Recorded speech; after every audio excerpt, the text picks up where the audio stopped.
لا إله إلا الله محمد رسول الله. السلام عليكم ورحمة الله وبركاته. الحمد لله رب العالمين وبه نستعين على أمور الدنيا والدين والصلاة والسلام على رسول الله أجمعين ما بعد. Hadirin jamaah salat subuh dirahmati Allah. Alhamdulillah, kita bersyukur kepada Allah atas segala limpahan rahmat, nikmat dan karunia-Nya sehingga kita bisa beraktivitas sebagaimana biasa.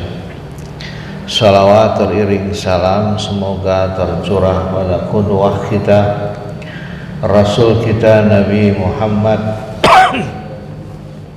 Sallallahu alaihi wasallam serta keluarga, sahabat dan umatnya yang terus dan senantiasa menghidupkan sunnahnya hingga akhir zaman.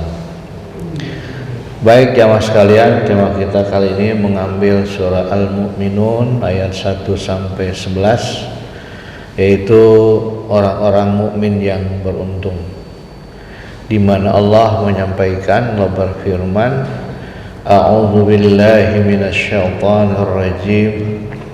Bismillahirrahmanirrahim. Qad aflahal mu'minun. Sungguh beruntunglah orang-orang mukmin. Jadi orang mukmin mendapat keberuntungan di dunia apalagi di akhirat. Siapa mereka mukmin yang beruntung dengan ciri-cirinya? Yang pertama kata Allah, alladzina hum fi salatihim khashi'un. Yang pertama adalah mereka yang khusyuk di dalam salatnya. Kata Nabi dalam kitab At-Targhib wa Tarhib, awwalu syai'in yurfa'u min hadhil ummah al-khusyu' hatta la tara fiha khashi'an. Perkara yang pertama kali diangkat dari umat ini adalah khusyuk, sampai tidak terlihat orang yang khusyuk di dalam salatnya. Jadi akan banyak orang yang salat ya sekedar menggugurkan kewajiban saja, tidak ada kekhusyukan di dalam salat. Khusyuk di dalam salat berarti hadirnya hati ketika menghadap Allah dan tenangnya anggota badan, tidak banyak bergerak. Juga perkataan dan perbuatan yang salat ikut dihadirkan sejak awal hingga akhir, mulai dari takbiratul ihram dengan penghadiran dalam rangka pengagungan, pendekatan diri kepada Allah, dan bahwasannya dia sedang bermunajat dengan berdialog dengan Tuhannya. Menurut Al-Imam Ghazali ada 5 riyadhah untuk kita bisa menggapai salat yang khusyuk. Yang pertama al-fahmu, faham tentang salat, faham bacaan salat, faham hakikat salat. Di dalam Al-Quran Allah berfirman, ya ayyuhalladzina amanu la taqrabus salata wa antum sukara hatta ta'lamu ma taqulun. Hei orang-orang yang beriman, janganlah kamu mendirikan salat kalau kamu dalam keadaan mabuk sampai kamu mengerti apa yang kamu baca.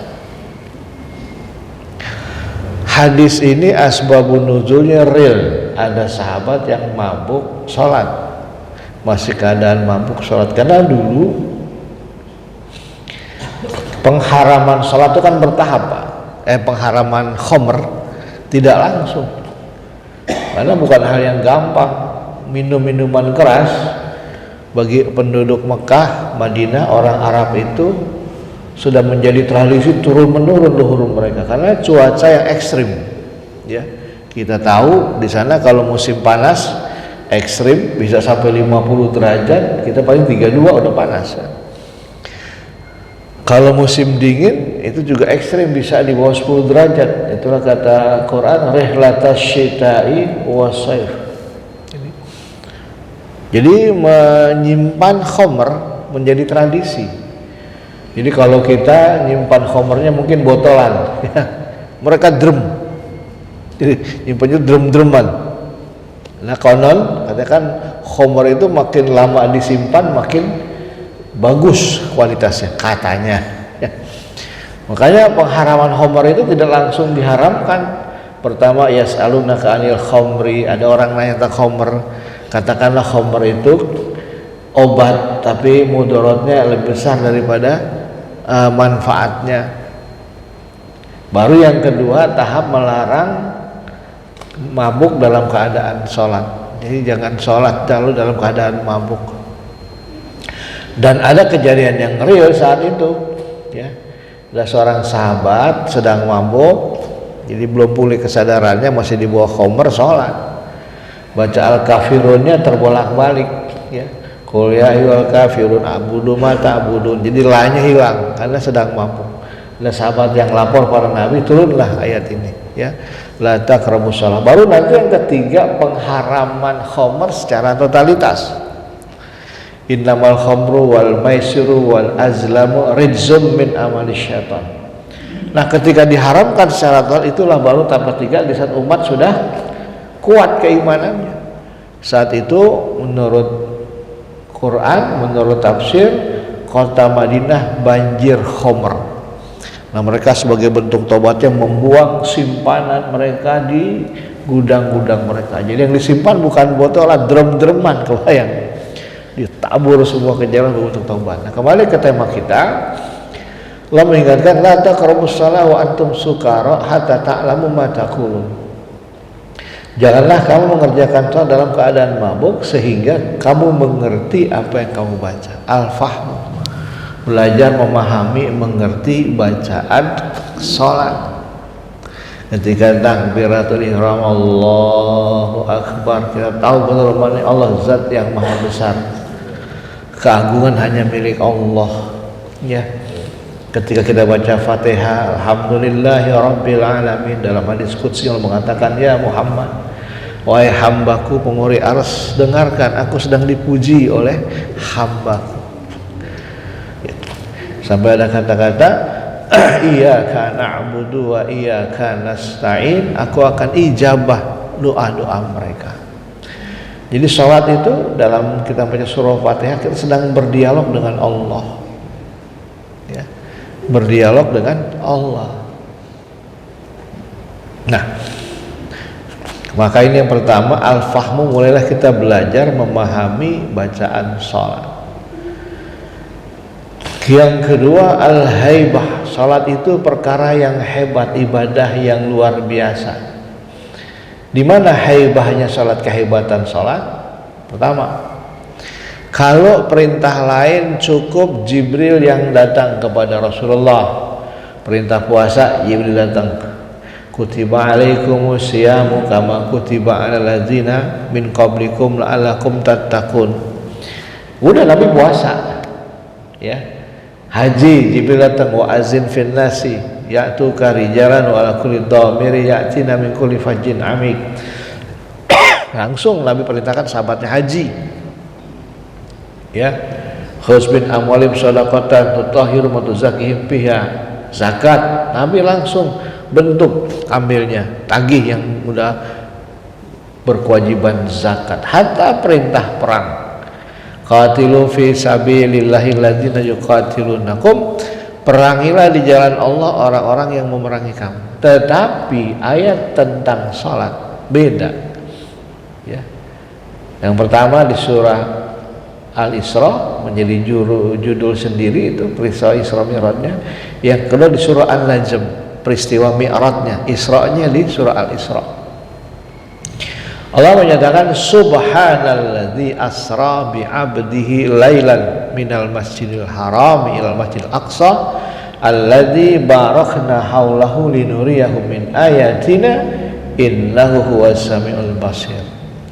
Maha suci Allah yang telah memperjalankan hambanya dari Masjid Al-Haram, nah itu, Allah kata-kata tasbih pengagungan yang luar biasa.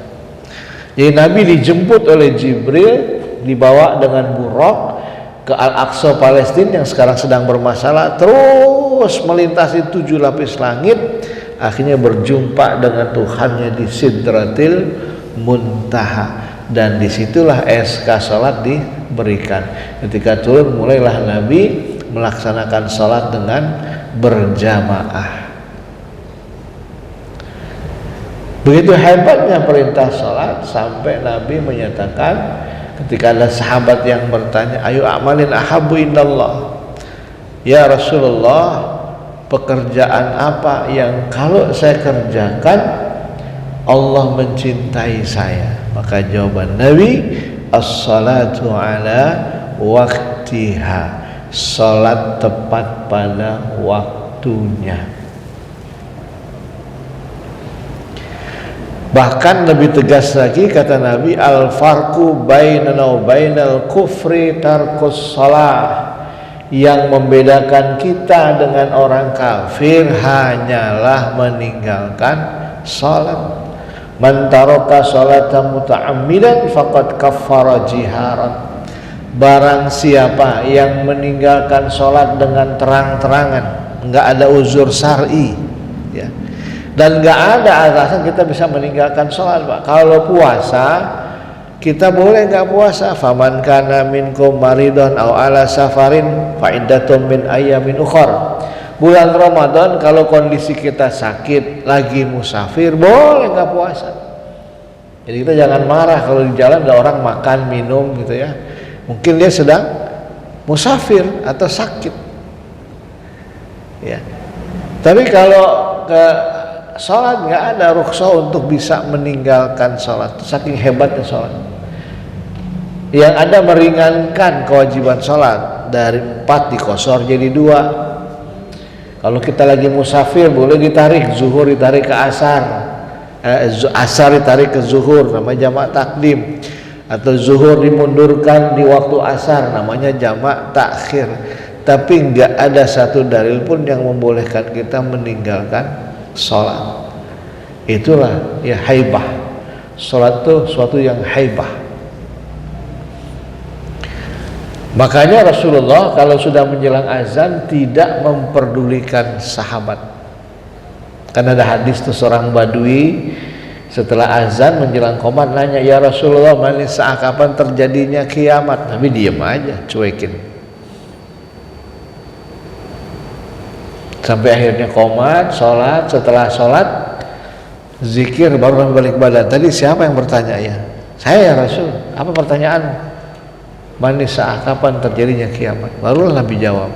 Nah, peristiwa ini dilihat oleh sahabat Umar bin Khattab. Kata Umar, ya Rasul, mengapa kalau sudah menjelang sholat engkau mengabaikan kami, mengacuhkan kami, sampai paten baduinya dicuekin sama Nabi kalau sudah menjelang sholat? Nggak dijawab. Kata Nabi, ya Umar, engkau pernah ketemu orang besar enggak? Pernah, ketika ke Syam urusan dagang, ketemu pembesar Syam. Gimana perasaan hatimu? Ya rasa bangga, haru, bahagia, nervous, macam-macam ya Rasulullah. Itu engkau baru bertemu dengan orang besar di dunia. Sementara ketika salat aku menghadapi Tuhannya orang-orang besar di dunia ini. Bagaimana bisa peduli kepada kalian? Al-haibah, menghebatkan sholat. Kalau kita pernah nggak mengalami situasi bertemu dengan orang yang kita kagumi, Pak? Saya pernah, ya. Orang kita kagumi karena kesolehannya, kemasyhurannya mungkin kan. Begitu berhadapan dengan orang kita kagumi, gimana suasana kebatinan kita? Kadang-kadang ngomong aja nggak bisa, ya kan? Ada orang yang kita kagumi, kita banggakan, kita hormati, kita muliakan, lalu orang yang kita kagumi itu ada di depan kita. Nah, kita akan jaga sikap kita, cara berpakaian, jangan sampai dia kecewa. Ini saya sangat mengagumi orang ini. Maka ketika sholat itu hebatkan sholat, kita lebih hebat daripada yang kita kagumi Allah itu. Bagaimana orang bisa sholat asal jadi, asal berpakaian, asal nutup aurat? Ya, sama kayak bahwa suasana dulu bapak kalau menghadap calon mertua mau diperkenalkan, ya kan? Belum lamaran baru mau berkenalan, ta'aruf. Kira-kira kita mengagumi calon istri, kayaknya ini perempuan yang ideal buat jadi istri saya.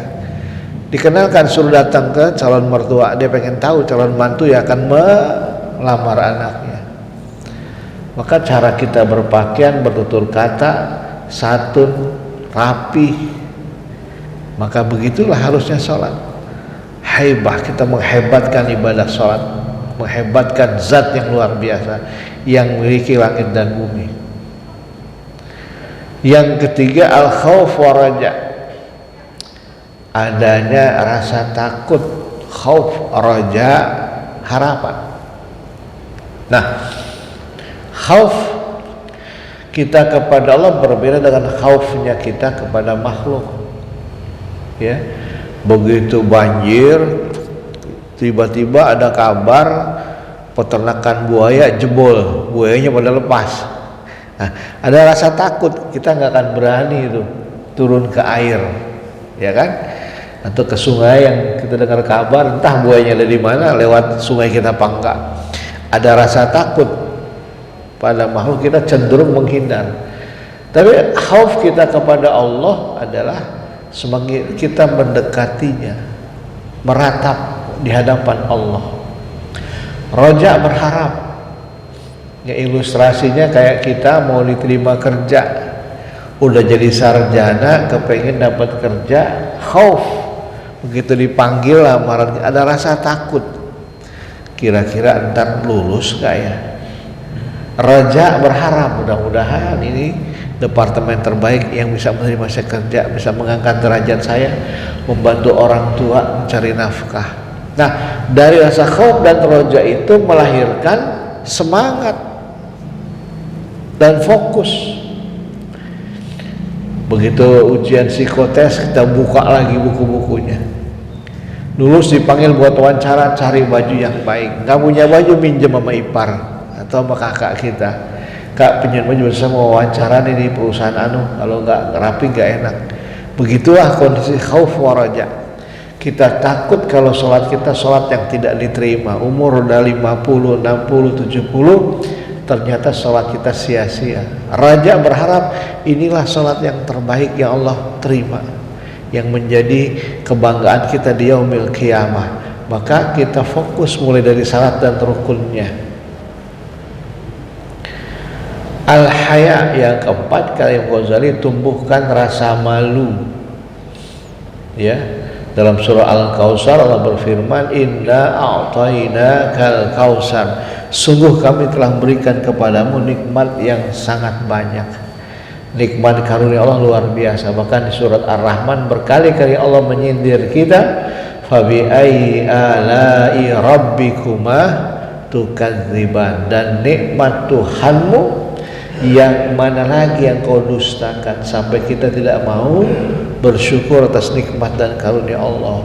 Maka bentuk syukur kita dalam surah Al-Kautsar, kata Allah, fasalli li rabbika wanhar, maka sholatlah untuk Tuhan. Jadi tumbuhkan rasa malu kita. Begitu banyak nikmat dan karunia Allah yang diberikan kepada kita. Allah hanya minta bentuk syukurnya dengan menjaga sholat yang 5 waktu, subuh, zuhur, asar, maghrib, isya. Kalaulah rata-rata sholat kita 10 menit, ya sholat dengan doanya, maka dalam sehari 24 jam hanya 50 menit, tidak sampai 1 jam Allah minta waktu untuk menghadap kepadanya. Sementara Allah memberikan hak hidup kita di dunia sehari 24 jam, Allah minta nggak sampai 1 jam. Makanya Allah kecam itu dalam Al-Quran, fawailul lil musallin, cilaka orang yang sholat. Kok orang yang sholat cilaka? Alladzina hum al sholatihim sahun, mereka sholat tetapi lalai, ya. Sholatnya di ujung-ujung waktu. Nah, ini.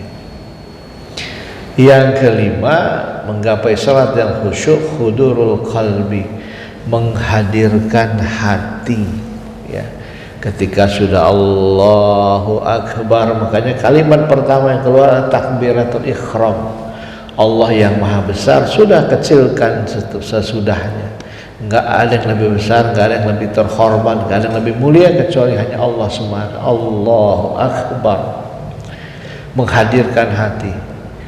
Ya, kayak kita ketemu orang yang kita kagumi, maka ada rasa hormat. Ini kita ketemu Tuhan yang luar biasa, yang hak hidup kita ada di tangannya, maka hadirkan Allah. Kata Nabi, anta'budallaha ka'annaka tarah, engkau menghadap Allah, beribadah kepada Allah seolah-olah engkau melihatnya. Kita melihat orang yang kita kagumi, kita akan bangga, senang berlama-lama berbicara dengan santunnya. Mari nikmati bacaan sholat kita, hadirkan hati, ya. Jangan tergesa-gesa. Wa illam takun tarahu fa innahu yaraka. Jika engkau tidak sanggup melihat Allah, yakinlah Allah melihatmu. Allah melihat dalam sebuah ayat, kita di semut hitam di tengah malam kelam berjalan di batu hitam, gerak langkah semut Allah lihat. Maka menghadirkan hati kita di saat sholat ini, ya. Yang kedua, wa anil lahwi mu'ridun. Orang mukmin yang beruntung itu yang meninggalkan hal-hal yang sia-sia, ya. Wa ma hadhil hayatud dunya illa lahu wal 'ib wa inna daral akhirata lahiyal hayawan law kanu ya'lamun. Di surah Al-Ankabut ayat 64 Allah berfirman, dan kehidupan dunia ini hanyalah senda gurau dan permainan, ya. Dan sungguhnya negeri akhirat itulah kehidupan yang sebenar-benarnya sekiranya mereka mengetahui, ya. Lagwi lagau, ya. Suatu yang sia-sia, yang tidak berguna. Maka orang mukmin hidupnya harus bermanfaat. Makanya kata Nabi, kullu amrin dzibalin la yubda bismillah fahuwa aqta. Semua perbuatan baik yang tidak dimulai dengan bismillah, maka dia akan putus dari ibadah, putus dari berkah. Maka hidupnya harus bermanfaat. Kita kumpul di satu grup, ngapain nih? Kalau cuma hahi doang, nggak ada faedahnya, mending keluar, ya kan? Kita ikut sebuah organisasi, apa faedahnya buat kita? Apa kemuliaannya buat Islam? Apa manfaatnya buat umat? Kalau nggak ada, sebaiknya tinggalkan, ya. Jangan berlama-lama. Nah ini jadi suatu yang sia-sia. Mukmin itu harus hidupnya itu produktif. Fa idza faragta fansab wa ila rabbika farghab. Maka apabila sudah selesai itu pekerjaan, isilah pekerjaan yang lain. Jadi nggak ada waktu yang kosong bagi orang yang beriman. Hatta ketika seluruh aktivitas selesai, diisi dengan berzikrullah, zikir kepada Allah. Jadi nggak ada hidup yang disia-siakan, sebab seluruh umur kita nanti akan dipertanyakan Allah Subhanahu wa taala. Ya. Kata Nabi, tidak akan bergeser kaki seorang hamba, ya, di hari kiamat sehingga kepala ditanyakan 4 hal. An umri fi ma'abna wa an syawab fi ma'ablah. Umurnya untuk apa digunakan, masa mudanya untuk apa dihabiskan, ya. Karena umur ini relatif sebentar kita di dunia. Kata Quran itu, umur itu tidak terasa, tahu-tahu, ya. Tahu-tahu kita sudah jadi orang tua, tahu-tahu udah dipanggil kakek sama cucu kita, ya. Hidup itu sebentar. Nah, kalau tidak diisi dengan amal saleh, kita nggak bisa lagi kembali untuk menyesali atau mengulangi hal-hal yang belum kita kerjakan. Seperti yang Allah gambarkan dalam surah Al-Munafikun ayat 10, di mana digambarkan Quran ada orang yang merasa nyesal ketika umurnya sudah hendak dipanggil oleh Allah, waktunya sudah habis. Rabbi laula akhartani ila ajalin qarib. Tuhan, andai kata Engkau bisa menunda kematianku barang sebentar saja, sesaat saja. Untuk apa, kata Allah? Tidakkah cukup waktu yang aku berikan kepadamu? 40 tahun, 60 tahun, 70 tahun. Andai kata aku tunda kematianmu, apa yang hendak kau perbuat? Kata sang hamba, fa asaddaqa wa akum minas salihin. Saya akan banyak bersedekah dan jadi orang saleh. Kata Allah, sayangnya sudah terlambat. Idza jaa ajaluhum falyastakhiruna sa'atan wa la yastaqdimun. Apabila ajal manusia sudah tiba, tidak akan bisa ditunda semenit, enggak juga bisa dimajukan sedetik. Semua datang tepat pada waktunya. Makanya mari manfaatkan waktu kita sebaik-baiknya. Rasulullah membagi waktunya pertama untuk memenuhi hak-haknya Allah, ya, agar nggak sia-sia haknya Allah, menjaga ibadah makhdoh, ya, salat yang 5 waktu, ya. Yang kedua, memenuhi hak diri dan keluarga. Makanya salat tahajud afdolnya setelah tidur. Walaupun kalau kita nggak bisa tidur sampai jam 3 tahajud boleh, tapi nggak boleh sengaja begadang untuk sholat tahajud. Kenapa? Ada hak diri dijaga, beristirahat. Beliau orang yang cepat tidur, cepat bangun. Jadi Nabi itu kalau udah isya nggak ada yang penting, jam 9, jam 10 tidur. Nanti bangun lagi jam 2 untuk tahajud. Ya. Memenuhi hak diri dan keluarga. Anak bercengkrama, waktu untuk interaksi dengan keluarga, pasangan kita, anak kita. Jangan sampai mereka, kesibukan kita tidak menyentuh nurani mereka, kasih sayang mereka, perhatian mereka. Nanti akhirnya yang perhatikan bandar judi, bandar narkoba, kaum homo, kaum lesbi. Itu berbahaya buat anak kita. Nah, ini. Yang ketiga, Nabi menggunakan waktu untuk kepentingan masyarakat, ya, berinteraksi untuk perang masyarakat dengan umat. Jadi waktu Nabi digunakan kepada 3 hal itu. Jadi nggak ada yang sia-sia waktu hidup beliau di dunia selama 24 jam. Yang ketiga, walladzina hum lizzakati fa'ilun, ya, mereka yang menunaikan zakatnya, ya. Di mana zakatnya adalah kewajiban yang kita keluarkan, ya. Ada 7 golongan yang berhak menerima zakat kita. Ada zakat mal, ada zakat fitrah. Zakat fitrah dikerjakan setelah kita menunaikan sholat puasa Ramadan. Zakat mal kita keluarkan setahun sekali, ya, besar 2,5% dari harta yang kita miliki. Ada ukurannya sendiri. Kalau emas 88 gram selama setahun milik sendiri, ya, jadi simpanan. Ini dapat dikeluarkan. Tadi di dalam harta kita ada hak orang lain yang harus dikeluarkan, yang kalau tidak dikeluarkan Allah akan mengambil dengan caranya, ya kan? Tahu-tahu ditipu sama rekanan bisnis, naudzubillah, ya. Orang yang kadang-kadang yang kita percaya betul, tahu-tahu mengkhianati, ya, amanah kita, ya. Tahu-tahu kena penyakit berat, dia harus bolak-balik berobat, ya, macam-macam. Jadi memang di dalam harta kita ada hak orang lain, di mana zakat sedekah itu salah satu faedahnya menolak bencana, menolak bala, ya. Bahkan dalam hadis yang lain kata Nabi, wallahu fi auni abdi ma damal abdu fi auni akhih. Allah akan menolong hambanya selama hambanya masih mau menolong saudaranya. Orang yang mengeluarkan zakatnya, sedekahnya itu mendapatkan doa dari siapa? Dari malaikat.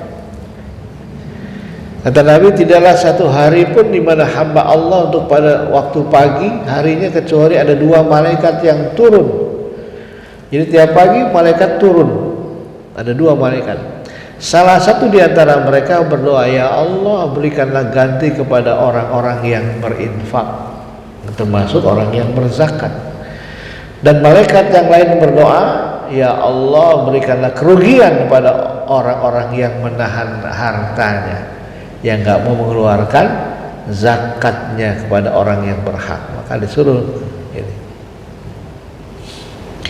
Kemudian orang yang mengeluarkan zakatnya juga tidak mengalami kerugian, Allah akan melipat gandakan. Ya. Maka dalam Quran katakan, ya, masalul ladzina yunfikuna amwalahum fi sabilillah kamathali habbah.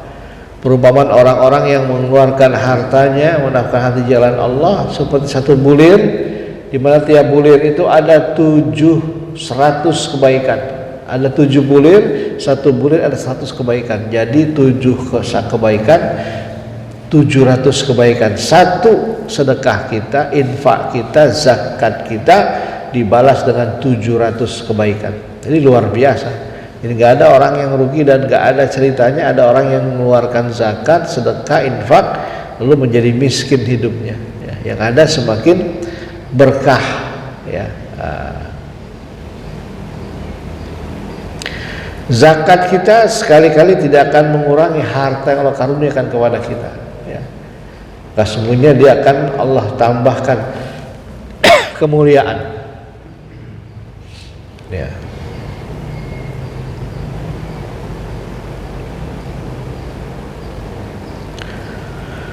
Kemudian yang keempat, ciri mukmin yang beruntung adalah yang menjaga kemaluannya. Walladzina hum li furujihim hafizun, dan orang-orang yang menjaga kemaluannya.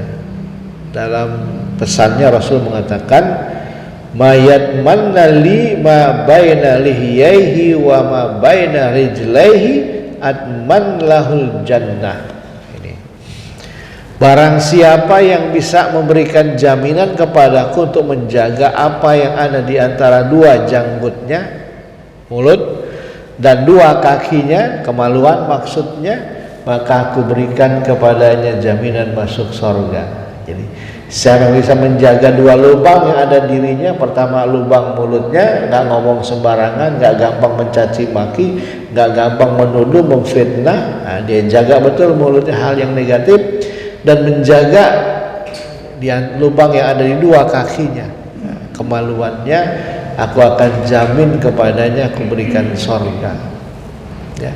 Di lubang pertama lisan, ya, yang kadang-kadang kita gampang sumpah serapah, terfitnah, ghibah.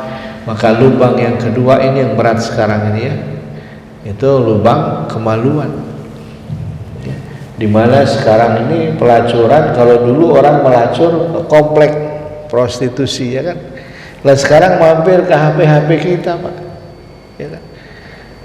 Saya berapa kali dapat kiriman WA no-name, nggak pakai nama, kadang-kadang bahasa soal apa kabar mas, apa kabarnya kakak, ya kan. Kan kita penasaran nih, kakek-kakek dipanggil kakak, ya kan. Siapa nih, begitu dibuka, oh gambarnya udah macam-macam tuh, lihat foto profilnya seksi konsumsi. Nah sudah, tinggal janji di losmen mana, minta transfer rekening, ketemu. Jadi begitu luar biasa sekarang ini, ya, menjaga kemaluannya. Ngeri sekarang. Dulu kita kayak di Jakarta itu yang salah satu warisannya Pak Sutioso, dia menutup lokalisasi Keramat Tunggak menjadi Islamic Center, ya kan, luar biasa. Sekarang nggak perlu lagi tempat model Keramat Tunggak itu, ya, dengan media sosial mereka tinggal janji, cari kos-kosan yang bebas orang keluar masuk, ya, transaksi kadang-kadang di lewat WA, praktiknya bisa di kamar kos mereka, di hotel, nauzubillah. Jadi rusak.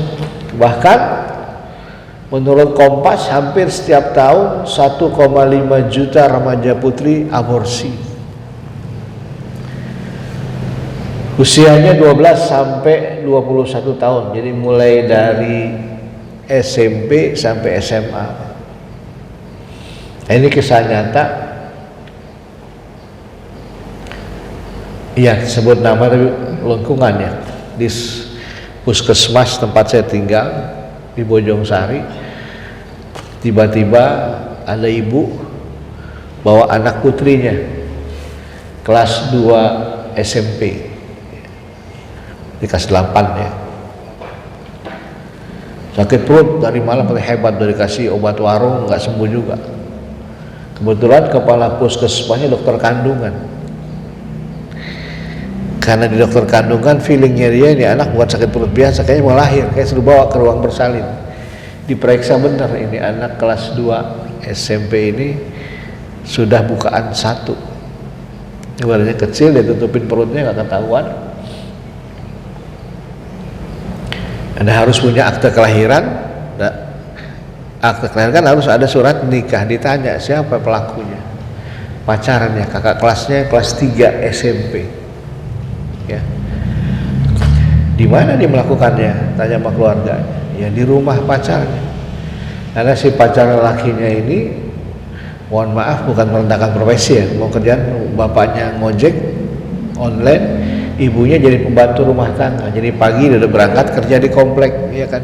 Bapaknya habis ngantar anak sekolah langsung ngojek. Jadi kalau siang rumahnya kosong, kalau ada orang lagi sore maghrib.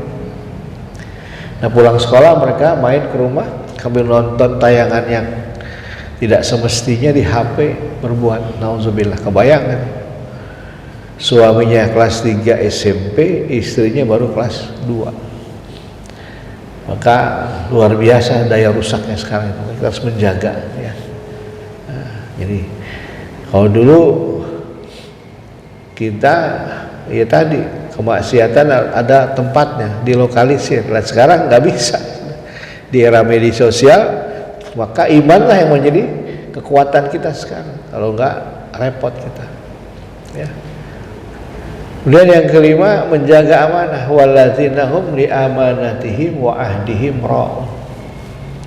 Sungguh beruntung orang-orang yang memelihara amanah dan janji mereka. Nah ini yang kemarin pada janji itu pilkada, pilgub akan begini begitu, nah, tagih. Ya. Jadi satu ketika pernah Abu Dzar curhat sama Rasulullah. Ya Rasul, Bilal udah jadi gubernur. Bilal kan orang Habasah, budak, udah jadi gubernur di Yaman. Si A jadi panglima perang, si B pegang ini. Saya masa nggak pegang apa-apa. Dia masa teman dekatnya Nabi. Waktu itu Abu Dzar minta menjadi dirut air Zam-Zam, begitu. Dia yang mengatur manajemen Zam-Zamnya. Maka Nabi ketika Abu Dzar minta jabatan, apa kata Nabi? Ya Abu Dzar, innaka dha'ifun wa innaha amanatun wa innaha yaumal qiyamah hizyun wa nadama illa man akhadzaha bihaqqiha waddal ladzi alaihi fiha. Wahai Abu Dzar, sungguhnya engkau adalah orang yang lemah. Nabi udah tahu kualitas. Walaupun dia di ring satunya Nabi, ini nggak sembarangan, nggak kayak sekarang. Penting nggak sedekat sama ini, udah mau punya kemampuan, udah jadi aja lo, jadi apa kayak. Nabi tahu tuh. Abu Dzar minta ngemis-ngemis jabatan, maka dia minta ngurus Zam-Zam, distributor Zam-Zam. Kata Nabi, wahai Abu Dzar, engkau ini orang yang lemah, nggak tegaan, repot. Orang nggak tegaan kan, ngaturnya nggak adil nanti. Dan kekuasaan itu adalah amanah. Kekuasaan pada hari kiamat menjadi hina dan penyesalan, kecuali bagi orang yang mendapatkan kekuasaan tersebut dengan haknya. Artinya dia tidak menipu, nggak curang, ya, dan melaksanakan kewajibannya pada kekuasaan tersebut, memenuhi janji-janjinya. Hati-hati, jangan sampai kita menjadi orang-orang yang menyesal di akhirat, ya kan? Kata Nabi kan begitu, atadrunal muflis, tahukah kalian nanti ada orang-orang yang rugi, orang-orang yang bangkrut di akhirat. Bagaimana mungkin ya Rasulullah di akhirat ada orang yang bangkrut? Kalau di dunia, karena orang Ansor pedagang, faham. Orang yang bangkrut di dunia ini yang modalnya habis, hutangnya banyak. Lah kalau di akhirat ada orang yang bangkrut, emang pasti ada perniagaan di sana. Oh kata Nabi bukan begitu. Orang yang bangkrut di akhirat adalah orang yang datang menghadap Allah pada hari kiamat, pada hari hisab, dengan membawa pahala salat, pahala puasa, pahala haji, tetapi juga membawa tuntutan banyak orang. Nah ini ya Rasul, saya dulu bohong, ya dia pendusta, janjinya manis-manis waktu pilkada, pilgub akan begini, akan begitu, satu nggak ada yang dipenuhi. Atau saya dizolimi waktu dia jadi pemimpin, tanah saya dirampas tanpa ganti rugi yang jelas,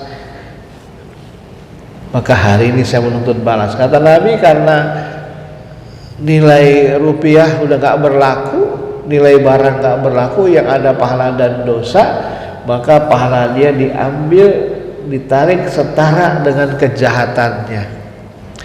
Kalau kejahat setara misalnya 10 juta, pahalanya diambil 10 juta. Terus orang datang bolak-balik nuntut, pahalanya udah habis,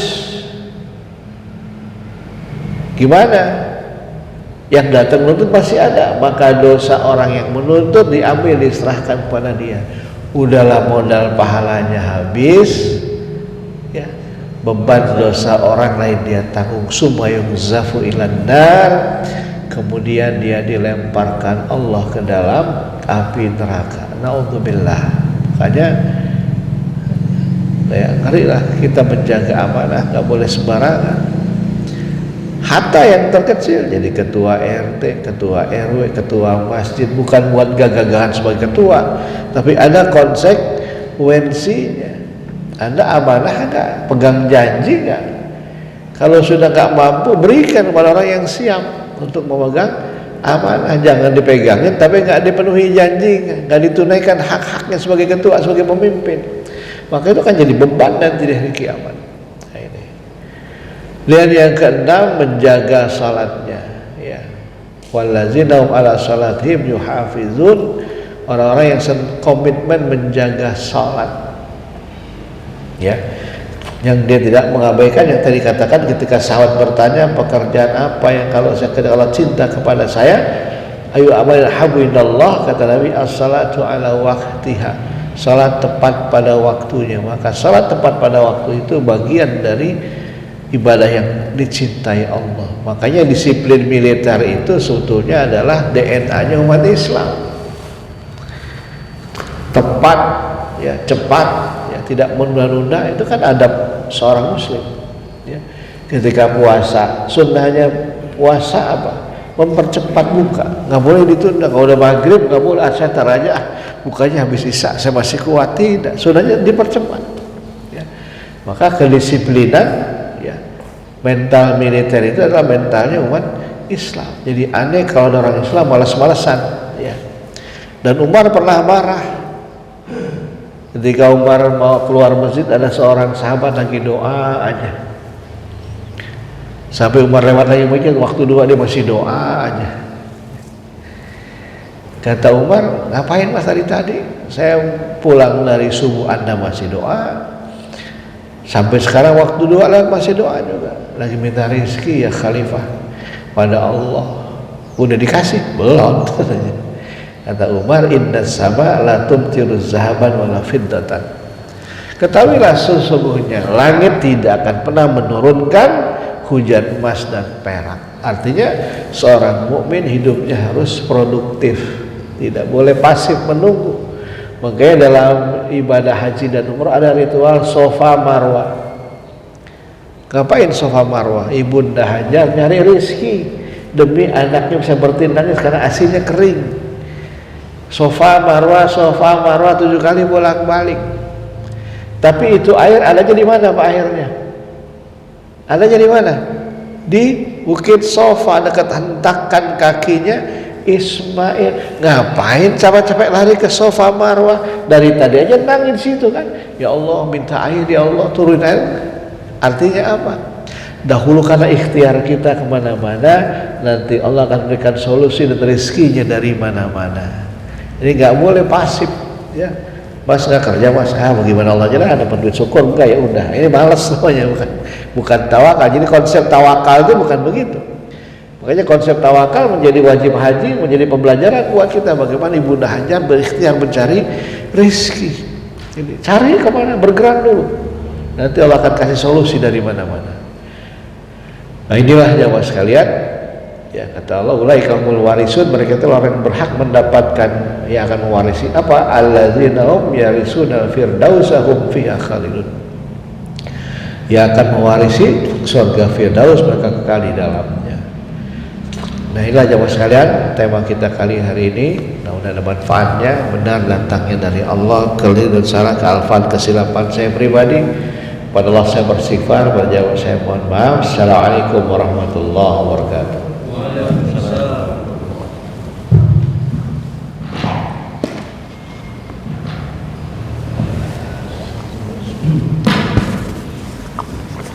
Jemaah berbeda yang ditanyakan yang disampaikan kepada seluruh kita.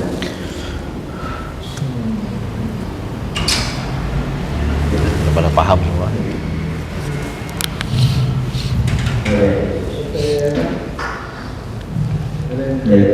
Bila saja kita cukup untuk kuliah pagi hari ini untuk melengkapi kajian kita pagi hari ini. Mohon kiranya seperti memiliki doa. Salah satunya untuk saudara kita Pak Oki lagi sakit. Oh ya, Saatnya sudah oleh panas.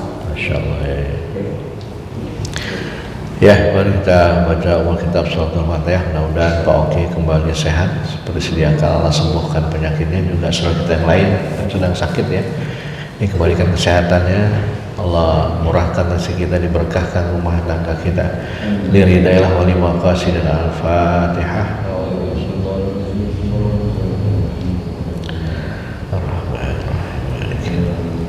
Ya ya Siratal ladzina an'amta 'alaihim ghairil maghdubi 'alaihim. Astaghfirullahaladzim, astaghfirullahaladzim, astaghfirullahaladzim. Alhamdulillah ya ma'bud. Allahumma salli wa sallim ala sayyidina Muhammadin fil awalin wa akhirin. Wa sallim wa radiyallahu ta'ala kulli sadatina ashabi rasul ajma'in. Bismillahirrahmanirrahim. Alhamdulillahi rabbil alamin. Hamdan na'imin, hamdan syakirin, hamdan yu'afi ni'amaka minhum mazidah. Ya Rabbana lakal hamdu wa lakal syukru kama yanbaghi li jazika karimul ajmi sultanik. Allahumma sabil ba'sal hakira rabban nasi isfi wa anta syafi la sifa ila sifa anta man. Allahumma aftah alaina abwabal khair wa abwabal barakah wa abwabal ni'mah wa abwabal salamah wa abwabal rizki wa abwabal afiyah wa abwabal maghfirah wa abwabal jannah. Rabbana atina fid dunya hasanah wa fil akhirati hasanah wa qina adzaban nar. Wa sallallahu ala sayyidina Muhammadin nabiyil ummi wa ala alihi wasallam. Walhamdulillahi rabbil alamin.